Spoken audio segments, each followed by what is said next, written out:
Thanks for coming. A couple comments about the Maryland game. You guys played very well. Champions on defense were in the defensive line a bunch. Nick Bosa, Michael Hill, Jalen Holmes, Draymond Jones, Sam Hubbard, and Taekwon Lewis. Larry has a nice rotation going there. Fairly healthy group, which is pretty good this time of year. Linebackers, you had Jerome Baker, Craig Fada, great to see that, and Chris Worley. On the back end of the defense, you had Garyon Conley, Marshawn Lattimore, and Malik Hooker. And player of the game played very well was our captain, Raekwon McMillan. 2 assists, 2 tackles for loss, 8 tackles, sack, and a forced fumble. So playing very high level of defense right now. On offense, we had receivers back-to-back their best games. We gave them a game ball and called them the, what's that stuff called again, zone 6 or something like that? So zone 6. That's what it's called, right? Zone 6. So zone 6, we gave them the, again, I did, because their blocking 2 weeks in a row were outstanding. A lot of those big hits you can see are, the guys off the top of my head were, where are they? Noah Brown, Paris Campbell, KJ Hill, Terry McLaurin, and Curtis Samuel, just selfless play. And as good as Curtis is with the ball, he's a little bit like Zeke right now without the ball. He's a very good blocker. Noah Brown had hit city and playing very well. Tight ends, Marcus Ball played well, and he's about healthy finally. He's been up and down throughout the season with a shoulder and with ankle injuries. Offensive line, all 5 graded a champion. Pat Elfline, Billy Price, Mike Jordan, Jamarcos Jones, and Isaiah. And the player of the game, co-players of the game were Curtis Samuel, 9 touches, 112 yards, 3 touchdowns, the zone 6 blocking, and then JT Barrett, our quarterback, played very well. So all focus and laser lights are on a team that we know very well, a lot of respect for, excellent players, great coaches, and we're going to do our very best to perform well on the road. So I'll answer your questions for you. Bill? I think this is probably a predictable answer we're going to get from you. Michigan State is probably going to be something you say a lot today, but there's so much speculation outside of here about what happened with the upsets and Big Ten Championship and CFP. How do you keep your players from becoming immersed in that? Well, I'm debating right now what to do with that. I did not cover that yesterday. I have not covered it all throughout the year. I normally in the past have. I don't know yet. But the focus is obviously Michigan State. One of the interesting questions now is you could, because Michigan lost, Penn State wins a tiebreaker with you, not get to the Big Ten Championship, and it may, in a way, make it an easier path to get to this college football playoff. How much does a Big Ten championship, though, mean to you to be able to play for that championship? Beat Michigan State, man. It means a lot. Dave?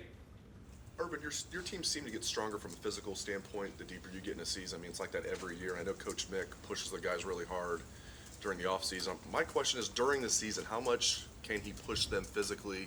I'm sure you have to walk that line of wanting to push them but not getting them where they're not fresh for game day. Like, during the season, how much does he push those guys? Well, it's not a cookie cutter recipe. It depends on who you're talking about. You know, there's some guys that can run for days. You know, Paris Campbell just can go. Marshawn Lattimore's had some hamstring issues. So the thing I think that separates Mick, Stu, our trainer, and our training staff is that it's not chapter 3. Here's how we handle the off season or during season. It's how do each individuals in our sports performance team, which is, I see Gene's here too, is we have the best. I mean, I'd be shocked if someone said, you know what, we got a little better sports performance team than you guys do. And hydration, nutrition, and you know, once again, a credit to our boss that the answer is yes. If it's for student athlete welfare, absolutely. And Mickey takes that to the Coach Mick and his team meet once a week, and I'm just so proud of that. They take it to the nth degree. But there's no, I think that's important to say. There's not, well, this is the way we did it last year. Well, who are we talking about? You know, every player is different, and no one knows him better than our training staff. Real quick on Denzel Ward, he left the game. The street closed in the second half. He's fine. Yeah. What was the injury? Just precautionary. Okay, thank you. Front row right, Austin? Urban, I know you like to go, see some recruits play different sports. When you were recruiting Sam Hubbard, did you watch him play lacrosse? No. Watch him play dodgeball. Dodgeball. What do you learn from watching somebody play dodgeball? big, good-looking kid that, well, we got him to camp after that. I was with John Rodeberg at Muller in the gymnasium with Kerry Combs, and we started just talking about their players, and he said, I got this kid going to Notre Dame to play lacrosse. I said, where is he? And he goes, right over there. And I was like, oh. And I was watching him, pretty good dodgeball player. And I said, let's get him to camp, and I got to know him and his family, and it was a no-brainer. We didn't know what he was going to play. It was either tight end or defensive end. He was actually a safety in high school. How long did it take to figure out that dodgeball player and Camp was, he was really, his issue was not effort. It's always been a 4 to 6 guy, but it's strength. He just didn't lift like a football player, and then obviously he's doing very well now. Far right, Kaylee. Coach, you've been saying, and the players have been saying all year, we control our own destiny, kind of getting back to the Big Ten. You do somewhat, but not all the way. Is there? We really don't, I hope we're not hearing, if you ask players, I guess they'll say that because that's good player speak or coach speak. We just, let's go find a way to, ever since the loss, we've just been, all schedule boards are covered up and just focus on one, and let's not worry about big picture. Let's just, and it kind of, you never know what you get. Every team's different, just like every player's different, and they're kind of buying into and hold on to the thought about let's have all our focus is on a Tuesday practice. Do you think, what other efforts, and you said you covered up all the schedule boards, what other efforts have you made to just really get that laser focus for each game? I just count on our players. We have really good guys here. We have good leaders, and that's a great question. I wish I had more detailed answers for you, because when they leave here, they're not here all day long, or it'd be easy. You just lock them in their locker room and feed them once in a while. But that's not that simple. Far left, Lori. Coach, in the past couple of weeks, we've learned that apparently it's okay with the NCAA to bring back former players who aren't in the NFL to use on scout teams. Is that something that you have done or would consider doing? Say that again. The NCAA says it's okay for instance, Alabama to use Trent Richardson as Leonard Fournette as a scout team player. In practice? Yes. I did not know that. Like padded practice, he's running plays? We don't have all the details on it. We just know that In he's padded back practice? NFL players? well, Former. out of it. Yeah, he's not employed. Blake's Like Orlando Pace. Joey Galloway.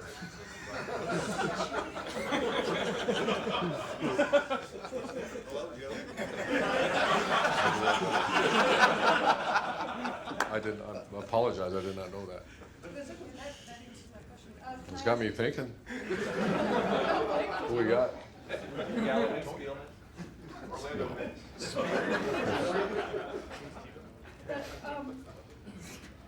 Is it hard to get a grasp on what Michigan State is this year only because of how many different rosters they've used? I mean, they haven't had the same starting lineup back-to-back games. No, they're pretty systematic what they do. They have very good players. They've dealt some with the injuries like a lot of teams and like a lot of us, but no, we're just grinding away.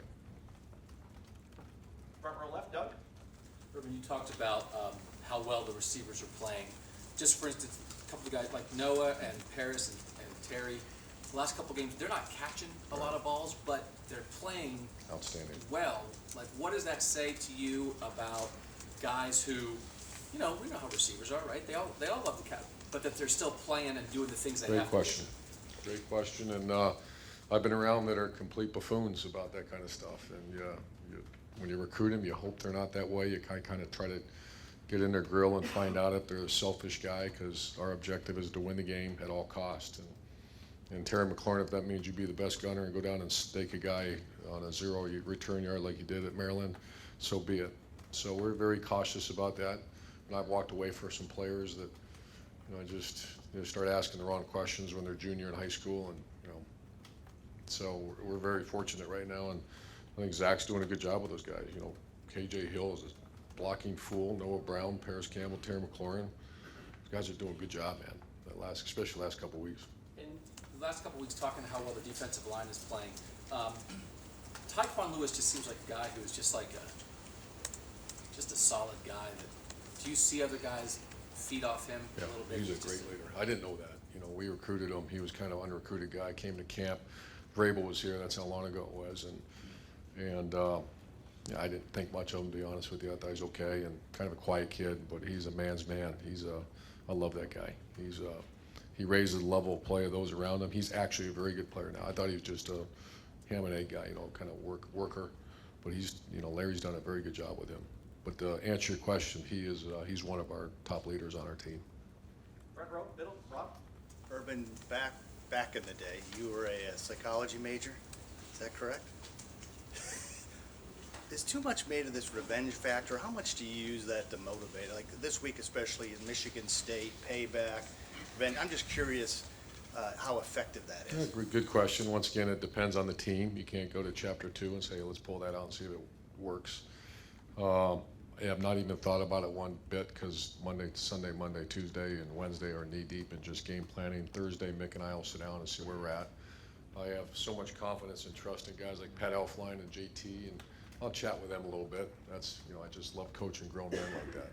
So to answer your question, I've done that. And it's not my decision, it's our decision, what approach you want to take. So it can be effective. Sure. Depends on the team and the individual. And final questions, Tim? Yeah, dovetailing or whatever the word is off of that, what is it about the way Michigan State plays, though, that has given you guys problems in the past? I mean, Really good players. But then past that, is there something about their scheme? Yeah, I mean, they're good.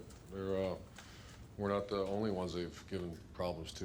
They've won a lot of games here the last, our 5th year here, so yeah, they're very good. They're challenge every throw. There are no freebies anywhere. But once again, it's not scheme. Yeah.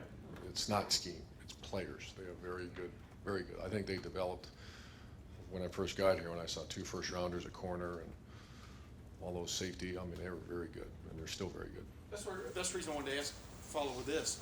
So when you've looked at their video, because I know you probably already looked at their defensive video, what was going wrong with them earlier in the year? Obviously, they shut out Rutgers, but I mean, they scored 40 points against Northwestern and got beat. I mean, what have you seen about their defense that? I think they've had some injuries. It